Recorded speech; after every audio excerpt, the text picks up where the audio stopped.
I've got Brian from ABZU here. This is a really fun new game, and you guys are doing something fun. It's an underwater adventure. It is. And yes. Behind you even, as people stand online, they have to go through an aquarium, and this aquarium is virtual. You got some very nice translucent LEDs. I've seen these before. Very few people have. They're starting to use them they're in very rare, retail, but they are very rare. And awesome, man. So basically, just move for a second, Brian, and people can see people behind that, like they're in the aquarium, and you can see the fish swimming by. Yeah, it's a really cool setup. 505 Games put this together. You walk behind the screen, and it feels like you're underwater. We have this cool underwater ambience playing. That's very cool. So you're setting the scene kind of.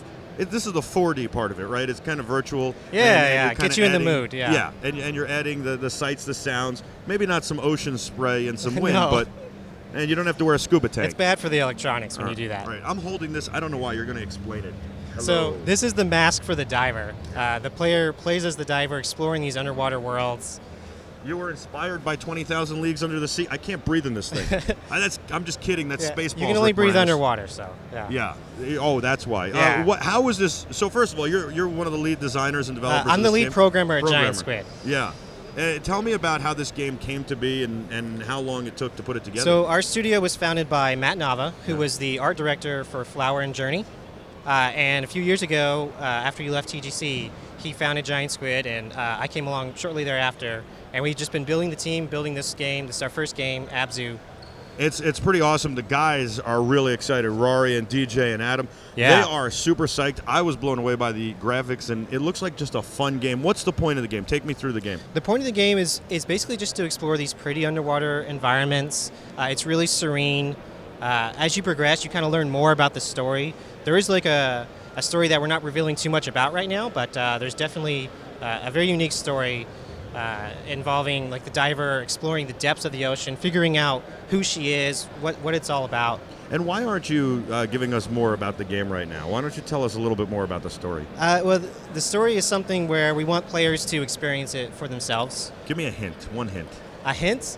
I can tell you that you will explore the bottom of the ocean, into the abyss, and you will see places that aren't even from this world. Really? Yes. That's pretty cool. Yes. And how long do you have to play before you can get to start exploring places that are out of this world? The whole game is about 3 hours in length, give or take. I mean, people can play at their own pace. Sure. Some people take longer. It's really serene, so you can just explore these environments, linger, look at all the fish. I imagine it's got some nice music with it as well. Oh, it does. It has beautiful music composed by Austin Wintory. He did the soundtrack for Journey, and most recently the latest Assassin's Creed game.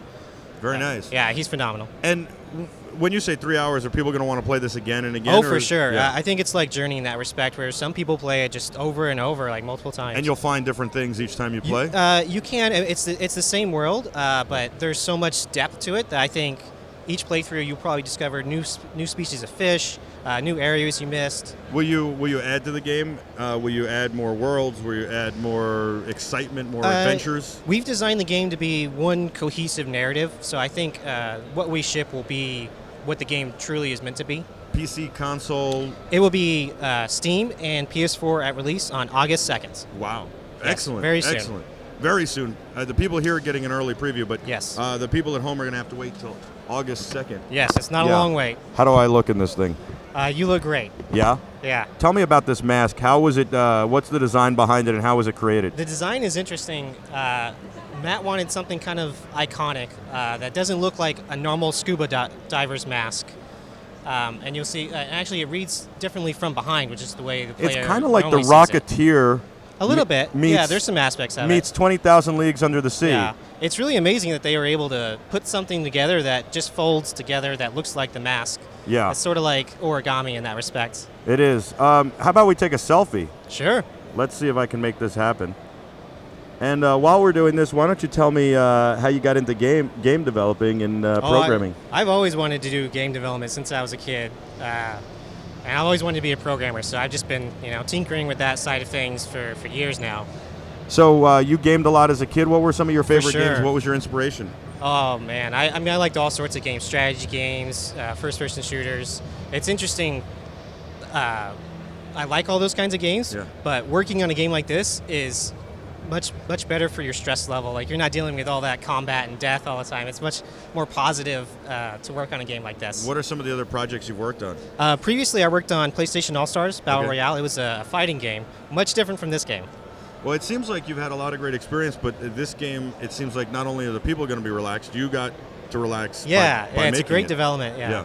And it's nice. It's exploring. Do you ever have to worry about running out of air, or is this mask like No, that's an amazing? important part of the game, is that we didn't want the player to worry about an air gauge all the time. We wanted it to kind of be like a stress-free environment, like it is when you're exploring underwater. You kind of forget about breathing, having to breathe air, because it's like it feels like you can breathe underwater Right. when you're scuba diving. That's why you got to have all those alarms and meters to remind you to surface. Yes, yeah, you have to consciously check your air gauge all the time. Have you scuba dived? I have. Me and Matt are both scuba divers, and we like to scuba dive off the coast here, like in Catalina Island. Okay. And a lot of the fish and atmospheres are based on our experiences there. No swimming with sharks, though, I hope. No, although I would love to. I would love to see a shark in person. Yeah, I wouldn't.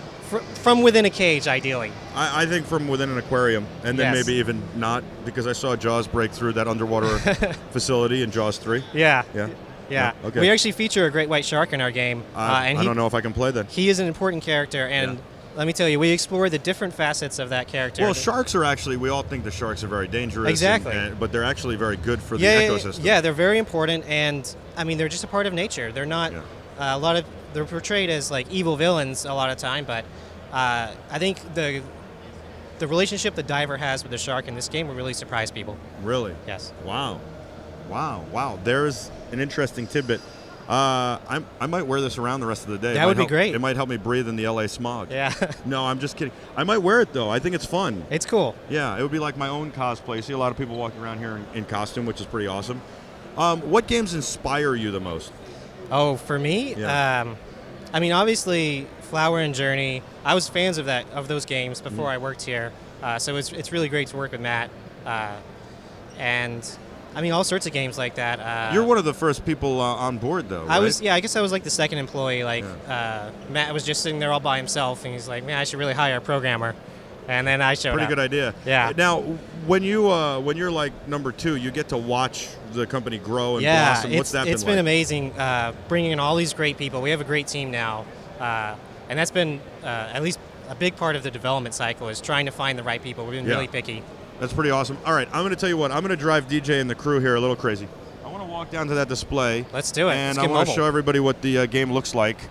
So tell me a little bit about what's going on here. This is obviously a demo. This is our announcement trailer, really. That's our spire room being brought back to life. That's this lush orange kelp forest that you'll encounter later in the game. You can see some jellyfish here. This is a beautiful scene where you're actually diving deep into the ocean with some whales. Here's the abyss, where it's really mysterious. Whale falls. Do you happen to find the lost city of Atlantis? I'm not going to spoil anything, but there are some underwater architecture that's very mysterious. We hint at it in this demo. Do you figure out what it is, or is it... That's part of the game. You'll have to play it. Wow. There are some hints there, folks. Yes. Some hints. All right, this is pretty cool. Yes. These graphics are very nice, by the way. Yeah, I really love this bait ball. There's the shark. 15,000 fish in there. 15,000 fish. 15,000 simulated fish. That's what Wow. I worked on. I was the lead programmer. No real fish. No real Are you fish. sure No we real didn't fish sneak were one in? harmed. Yeah. No real fish were harmed. I like that we saw the shark, and it looked like the diver was taking a ride on the shark. What's the diver's name? Is there a name? Her name is the Diver. The diver. Yes, that's what we call her internally. Is the diver. Yes. I have to wear this when I'm watching the trailer. How are we doing? Are we having fun? This is pretty awesome. August 2nd. August 2nd. You guys are the Terrifics. He's Brian. I'm Michael. We'll be back with a whole lot more. Your live continuing coverage of E3 here from the Los Angeles Convention Center in Los Angeles, California. Thanks so much for joining us. Stay with us. Thank you. We're going to take a quick break, and we'll be back right after this.